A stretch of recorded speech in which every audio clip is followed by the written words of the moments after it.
This is question 1 of my evaluation. In what ways do your media products use, develop and challenge forms and conventions of real media products? So I'll talk about my magazine first.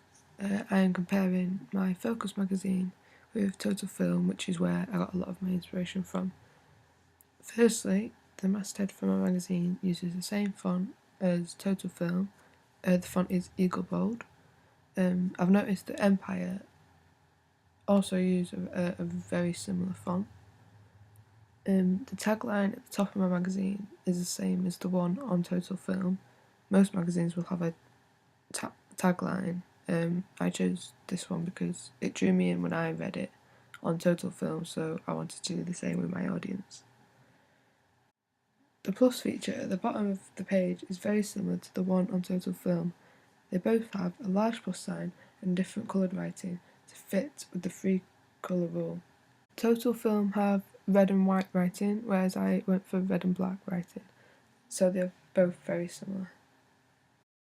For the development part of my magazine, I've used a similar style of layout for my cover lines, using like a list, but I've created boxes around mine and laid them out slightly differently.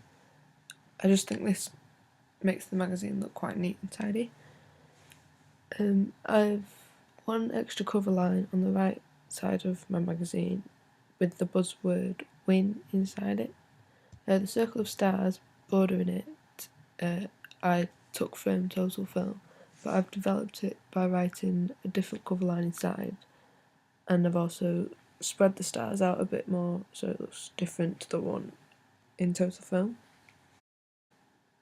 To challenge the codes and conventions of real media text, I have used all 3 of my protagonist characters for the main central image on my magazine. This is something that isn't seen very often on film magazines. They usually have only one actor on the cover.